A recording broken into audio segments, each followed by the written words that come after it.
Hello. A lot of you know him already. Jerry was literally one of the second companies we ever invested in. He's a shining example of the type of entrepreneurs we like to invest in, and that is someone who is humble, but understands that sometimes you gotta stretch yourself to make it work, who is relentless, and who really understands what it means to sacrifice to be an entrepreneur. So today, we're gonna have Peter spend some time moderating a Q&A with Jerry, and then feel free to interject and ask any questions you like. And let's just get started. Yeah. Now, a little bit about your story is, from what I recall, you moved here at around 14 by yourself to the U.S. and didn't speak any English, but learned English from Dawson's Creek. Is that right? Yeah, a little bit. So I moved here when I was 14, and then I actually moved to the suburb of LA. I found out that there's a school called El Camino Real in Woodland Hills. The year I moved here, 1998, June 12th, happened to be the year that the school had just won National Academic Decathlon. I didn't know where I was going to be, but there was a picture of President Clinton with the team at the time, and they had just won. And then so I was like, okay, I want to go there. And then I basically looked up a bunch of classified ads on Chinese newspaper. I called about 15 families, told them that I'm not just renting a room, but I'm actually calling them to see if I can have them be my legal guardian as well, because I moved here by myself. And then so I needed someone who can oversee me and register me to school. And then in exchange, I'll pay you $200 more. So that was my first lesson on, I guess, negotiation, or trying to think outside the box a little bit. And in high school, I would go to Costco and I would buy a box of candies and I'll pack them individually and I'll sell them for $1 each. And then so I would sell those red strip sour candies. Someone is smiling, so I assume you guys are fans. So I buy that for, I remember, $6.99, and I would pack 24 bags. I think that was the average, and then I would make $18 profit. And then so I would be that nerdy Asian kid that walked around with a bag of candies in his arm, and then people would think you're selling for student council, but no, I was just selling for myself. and so that's kind of how I got started. I guess it's like Will said, it's a lot of hustling, and I think, you know, entrepreneurship, it's that. There's really it's not a lot of glamour. It's really just figuring out ways to make things work. You know, we're only here today because of Mucker too. Like I was one of those entrepreneurs, hated fundraising. I didn't know how to talk to investors. I was really shy, actually. And if you talk to Will, like, the one thing that really took me far today in my personal career is that he once told me that, Jerry, you're too nice. Cuss a few times, you know, in between sentences, just so they know you're serious, because you look like a kid. You know, investors need to take you seriously. And so I took those words and I tried to figure out how can I be myself. And then in the fundraising process, or in, you know, now with a company of 40 team members that I'm really, really lucky to have. I started a company because I'm really passionate and I like to build things, because that's the only thing I know how now. But what I also realized is that now the company, once you pass 20 people, it's teams, and it's like the only way you can inspire them, the only way you can build a great company is that if they're just as much into it. I try to focus the conversations on them. What do they want to learn? What do they want to get out of a company?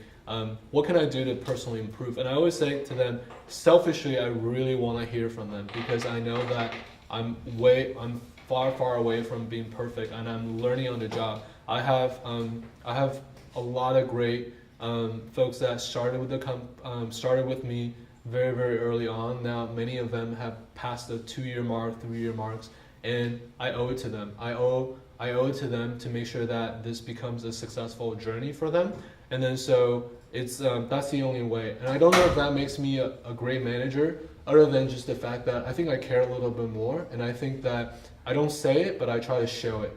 Let's talk about some of your earlier business development experiences. For instance, getting your first client, and what you learned from that, and how you applied it to the next one, Sure. and the one after. Early on, we have nothing to show. We don't have great case studies. So all it is that they're believing what you're trying to build and what you can do for them. I think being as genuine as you can. I think if there's anything I could ever say I'm decent at, is I think that whatever I say, I really mean it. And then I think if you really mean it and then you really convey that, people can sense that.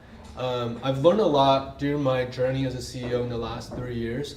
I never realized that I would be basically a full-time salesperson, because as a CEO, as a co-founder, when you're trying to hire someone, you're selling. When you're trying to convey your product, you're selling. When you're trying to get a client to not leave you, you're selling. You're constantly in the mode of storytelling. Not only the clients are our customers, they pay for our bills, but I think of the team, they're my customers, I work for them. And then so the storytelling, being genuine, being authentic, and then just being able to kind of sell that vision, it's part of everything. And it's part of everything that you do as a founder or CEO. I don't actually, just by a show of hands, how many of you are building a company for the very first time? Okay, so there's, and the rest of you second, third time entrepreneurs? All right, so I think and Peter you started a couple of companies before, so I think that it does get a little bit easier, but then I think first time around, it's like you have to ensemble the right team. You have to make certain decisions that you just have absolutely no idea if it's gonna pan out the way you envision in your head. You shouldn't rely solely on venture capital, because I've started 2 other companies and I know what it means to have a board and what it means to raise money. So while it sounds really good that, oh, we raised 10 million plus and it sounds like a lot of money, in the back end, you're losing control, you're giving away equity, there's a lot of added stress and cadence, and I think most of it, if you do it right, 80% of it should be additive and really, really good for your business. But there's 20% that I think some of the team hears me, I call it babysitting, because you have investors that you have to report to. They will send you a quarterly audit just to make sure they have the right amount of numbers and things that they need to check in with you. And some of it is a distraction, but some of it is really good too. And they definitely open doors. So having the right investors who have the right connections, they can help you vet on senior hires. You could do one thing differently, or could have learned one thing earlier. What would that be? There are a few, but I think one that comes to mind right now is to hire experienced people in areas of needs. There's a lot and once you have capital, time is more important. And being able to figure things out faster versus investing in someone who's just as passionate as you, but without the necessary experience to take your company to the next level. I realized that really is a big difference, and that's actually one of the mistakes I made. I'm still being challenged by our board to fill in senior roles in a couple areas, because I tend to be someone who believes in investing in younger talent and grow with them, because I personally get a lot out of seeing someone grow, and I've seen that through our team, and they're completely transformed from when I first met them to where they are today. But I think that our responsibilities as CEOs and founders, whatever the hats that you wear, your responsibility is to the company. And whatever that means is one of the key things by putting the right people in the right place so the growth can accelerate, and experience matters. I like what you said about being scrappy and cheap and whenever possible not having to raise money from investors and deal with them. Mm-hmm. What are sort of tactical ways that you can really execute on that? Because I'm finding that's the challenge. It's always one of those things that sounds so great in theory, but we need money to make money. Yep. And so just very, tactical things, especially for very early stage companies, of how to take an 18-month and turn that into 24 months. Sure. I try to save on things that on myself and the founding team, but not really on the rest of the team, that expenses that will impact the rest of the team. For the first 2 years of the company, Andrew and I didn't pay ourselves, so it was a little bit extreme. But then once we feel like okay, it's a little bit better, we started paying ourselves. I've shared some of this stats, but our first year, Andrew and I pay ourselves 60 grand a year until last year, and then so those are the things that you kind of do as your personal commitment to the company because you believe in it. Up till today, every trip I go to San Francisco, I book 0 hotel rooms, 0, and because I think about a hotel room and one night, and all I care is just 6 hours of sleep. I just sleep on someone's couch, and then that is one lunch for my entire team for one day. In the early days, I actually did a lot of our legal paperwork myself, and I don't know if that's the best advice, but I certainly saved a lot of legal costs. Another CEO from Mucker that I'm really good friends with, I know for a fact I closed our seed round with about $3,000 of legal fees, which is completely crazy. And most seed round legal fees cost about 10 to 14 grand to close. And then the Series A level, that's typically close to 20 grand because at Series A level, you have a lot more scrutiny and you have a lot more documentation to review. And then the cap table becomes a lot more complicated and there's a lot more back and forth. So I started my first new company using a firm called Goodwin Procter. It was someone I knew from another friend of mine who's a CEO, and then they use them, they're really good. They work with mostly YC companies, and then so I was like, oh yeah, like, you know, I need to work with YC lawyers. But very quickly you realize that their rate's a lot higher, and then so you could just replace that with a law firm. Like if like down here, we work with a different firm. Their hourly rates is literally a third of the Valley firms, right? So things like that, and legal costs is pretty high in the early days, and being able to take advantage of that is important. But then I think you as a founder, you could figure out what's the level and comfort that you can, take on, and you will figure it out. There's no right way to do it. But I think that being able to make your money work longer, it's really, really important because it gives you time to make mistakes too. And you will. And I have made more mistakes than I would prefer, but it allows you to learn. And I think that's what money does, and what venture money allows us entrepreneurs to do. So I'm curious what idea you came in with originally at Mucker, and sort of how that's evolved over time. Sure. And what are the inflection points, and then how do you keep your team aligned, as it's grown, Sure. as the product changes? That's an amazing question, and we went through that a lot. And our head of product, Derek, is actually here. He used to actually work for Will at where's Derek? He's the guy in it with the tie. So we went through that a lot. It's very scary because I think many of you guys that started companies, there's a little bit of control freak in all of us, and to give control and to really trust your team and to let the feedback that you get from the market to improve your product, and it's your baby, it's your idea, right? And realize that, hey, whatever you had was not good enough, or sometimes in certain cases my idea was completely shit. You have to be able to be okay with it and then evolve and become better. And I think the market will tell you if you have the right team members and they're collecting the right feedback from the users or your buyers, you will know. And then once you realize that, things just feel a little bit easier. Because sometimes if things not right, like if you have the right product and you don't have the right business model, everything feels like you're taking 3 steps forward and you're taking 4 steps back.